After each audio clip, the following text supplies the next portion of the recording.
Alright, well, I'm going to keep it 100% honest with you. I just sat down and recorded an entire 34, 35-minute breakdown of Texas versus Baylor.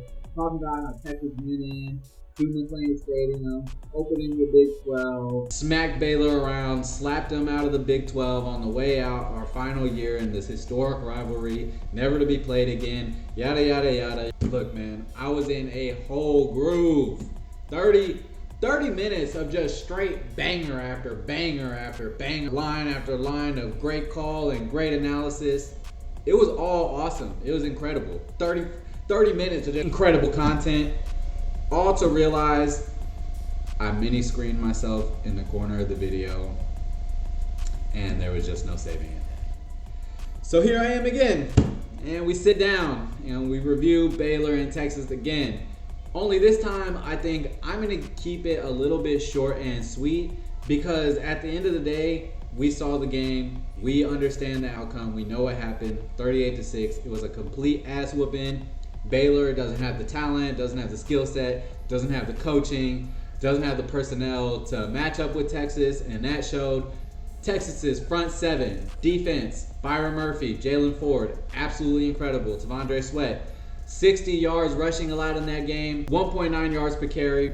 Jalen Ford got himself another interception. The Texas defense backed into their own 30-yard line 3 different times by way of fumble on punt returns. One by way of big play over the top to Monterey Baldwin, the biggest play of Baylor's day. Got down to the 2-yard line. All 3 of those trips resulted in 2 field goals and an interception, respectively. Texas's defense made its mark on this game. It established its dominance and put the Big 12 on notice. Hey, you're going to have to do some things to come beat us. We're not just going to let you win. You're not going to run on us. And if we make you one-dimensional, the game is over. 4 weeks in a row that Texas has done that. Shut down the run game, made a team one-dimensional, game is over late. You love to see it. The defense did everything it needed to do, completely dominated the game, took over the game, took control of the game, and stayed in control of the game. And that allowed our offense to work through very easily. The offense, extremely efficient. Quinn Ewers, 18 of 23 passing, 293 yards in the air, 1 touchdown passing. He had a 29-yard scramble, which again furthers my emphasis on the fact that we are seeing Quinn Ewers finally start to use his feet and make plays outside of the pocket that we didn't see him make last year. That is another component that Big 12 defenses and defenses across the country are going to have to prepare for when they come to play Texas. Right. Things that we saw Quinn Ewers clean up. Pocket presence, footwork, confidence throwing the ball downfield. When these things are clicking for Quinn Ewers, he's arguably the best quarterback in the country. He's got tons of playmakers on the offensive side of the ball. And he showed that he knows how to distribute the ball well. 8 different receivers caught passes. 5 receptions for JT Sanders, 110 yards, including a beautiful one-hander over the middle. Said, "Get the fuck off me, little boy." Smacked Baylor's defense around. Picked up about 40 yards or so, maybe a little bit more. Xavier Worthy, 3 catches in the air, 31 yards receiving, 1 touchdown. Didn't have a crazy big game. On the offensive side of the ball. Had a couple of great punt returns. Also had a drop, so I give him like a B- in overall play. Adonai Mitchell, 3 receptions, 46 yards, made some very big plays. Overall, it's not like any one person had outstanding numbers in the pass game. The one person that I felt like outside of Quinn Ewers really took over the game and kind of made his stamp in this offense again, Jonathan Brooks. After going and carrying the load for Texas against Wyoming with 18 carries for 160 yards, that was like his little breakout game, I would say, with CJ Baxter injured. Came in today. CJ Baxter is a healthy spot on the roster, but he came in behind Jonathan Brooks. Jonathan Brooks carries the load again. 18 carries for 106 yards. He had a beautiful 40-yard run where he broke to the outside on a play where it looked like he might get stopped at the line of scrimmage. Broke it to the outside, turned on the burners, took it up the sideline for a 40-yard touchdown. It was wonderful to see. The O-line absolutely dominated the Baylor Bears defensive front, mauled them all day long. In run pro and pass pro, Baylor's defense they got to Quinn, I think, once or twice. Got a couple of sacks in. But for the most part, the offensive line every week has continued to impress and improve. That is major going into the rest of Big 12 play. Overall, it was an absolutely dominating performance. We had multiple players stand out, especially Jonathan Brooks and Byron Murphy. My two big steppers of the day, the two big stepper nominees, and probably on each side of the ball, absolutely the award winners, came in, made their mark on the game. Byron Murphy was an absolute menace the entire game, disrupting the rushing attack, disrupting the passing attack. Byron Murphy was unstoppable on that D-line. On the other side of the ball, Jonathan Brooks was unstoppable carrying the rock. He runs with ferocity, he runs with viciousness, and he runs to show you. He wants to impose his will on you, and he shows that every time he touches the ball. It's a beautiful thing. I've been saying this about Jonathan Brooks, and I think it kind of came to fruition. He is our running back one, in my opinion, if he can just catch the ball. And what does he do? Yank! On the sideline, terribly thrown ball by Quinn. Not terribly thrown, at least it got to him, but floater by Quinn Ewers, almost out of bounds, tips it back to himself, one-handed, with his left hand on the sideline, tight ropes the sideline, picks up 18 to 20 yards. Beautiful play. Just another outstanding play made by Jonathan. I love what I'm seeing from him, and I think that he's going to continue to impress and improve just like that O-line. And he's going to be getting really the bulk of the carries as the season goes on. He's proven to be a workhorse. He stays quiet, he stays humble, and he just makes big plays happen. Every time Jonathan Brooks touches the ball, a big play happens. So I think he's got to be a huge factor going on in the season. The run game in general really displayed its dominance, and our O-line was moving Baylor's D-line off the ball all day long, opening huge gaps, huge lanes for Jonathan Brooks to run through, and he was taking advantage of every opportunity. So you love to see that. One thing that I love about this game, outside of the efficiency offensively and the dominance defensively, was just how many rotational young players we're getting in these games. So many players, especially defensively. Edge rusher, Tap, number 17, got in, looked really explosive. Vernon Broughton, getting in, looking explosive again. He's also another disruptive force on that D-line. David Benda and Anthony Hill continuing to show up and improve every week. Byron Murphy. He's our best D-lineman. I don't know what else you can say. Byron Murphy is by far and away, in my opinion, our best defensive lineman. We just really established that we are the team to beat in the Big 12. Baylor, I'm sorry. Y'all had your anomaly season. You had your 12-2 Big 12 championship run. Good for you. Now you get to go back to being Baylor and stay relevant. I don't want to talk about Baylor too much. We came in and did what we were supposed to do against a bad team. Baylor's not a good team. They are not. They suck. Their coach, Dave Aranda, is basically walking himself off the cliff. It's like he doesn't want to be there. Put on a dazzling performance. Showed that we are by far and away the best team. We were the best team on the field. It wasn't even close. And now we have to really start getting ready for Big 12 play. Big 12 play really starts now. Baylor was like the redhead stepchild comes over for a weekend and you just get to beat the shit out of him and fuck with him and smack him around and then send him back home and make him realize why he's the redhead stepchild. Give it back. No! I said give it back now. Noah! Larry, what the hell is your go?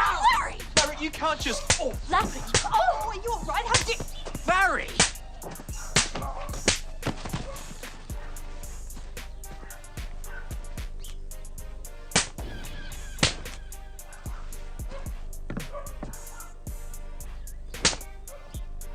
That's what we did to Baylor. Send you on your merry way. We don't want to play you again. We don't need to play you again. For 110 years, we have dominated the shit out of your team. I don't understand why this is even really called a rivalry game. It has to be competitive for it to be a rivalry.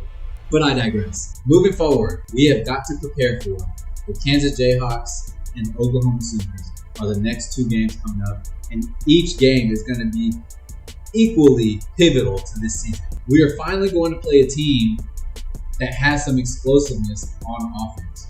This entire season so far, Texas defense has looked absolutely phenomenal, but they have yet to play an A-tier offense.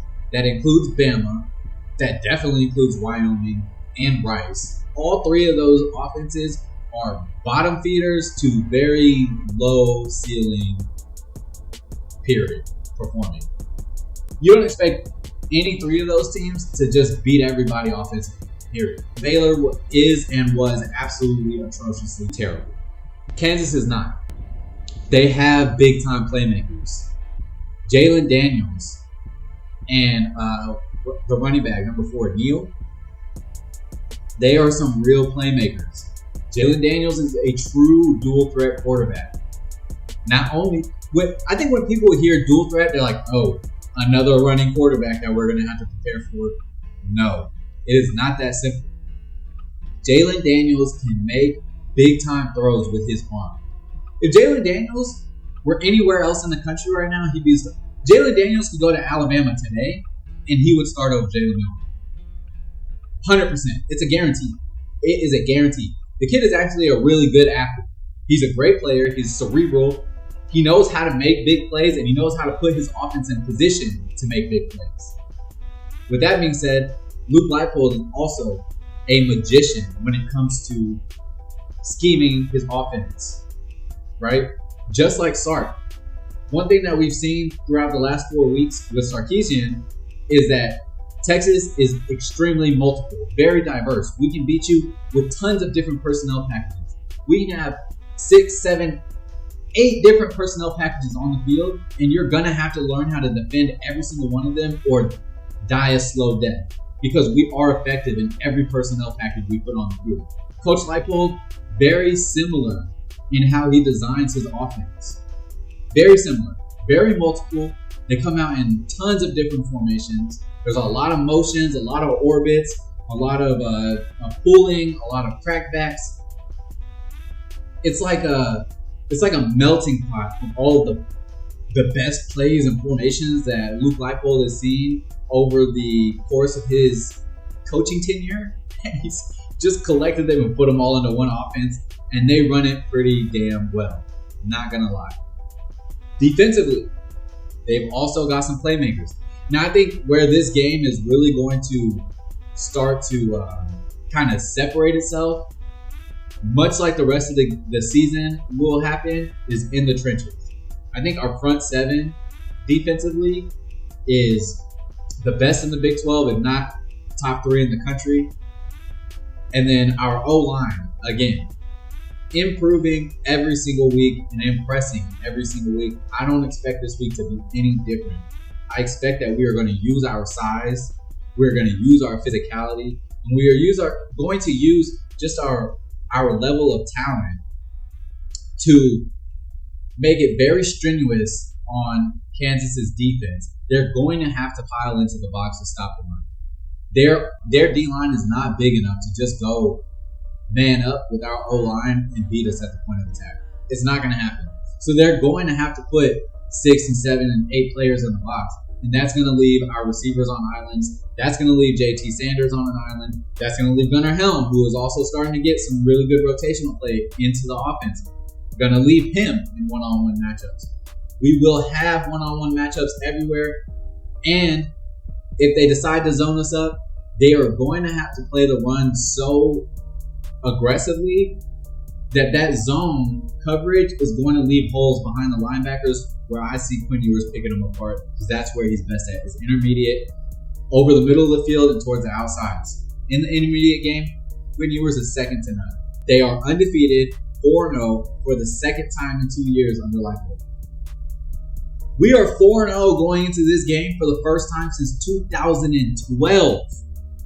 Like, that makes my skin crawl a little bit. That feels like it shouldn't even be a real stat. Texas football has not been 4-0. You're telling me we haven't won 4 games in a row since 2012? My boy, that's 11 years. But I digress. You've got to prepare for this game equally as hard, if not harder, than you prepared for any of these previous 4 games. Because this team can come out and they can light the scoreboard up and they can beat you if you let them hang around long enough. Now, I have complete confidence in this team. I have complete confidence in Coach K. I think that he's going to get them coached up really well. I think they're going to be completely prepared for this game. And as I said, I think as the game wears on in those trenches, that's where the game starts to separate.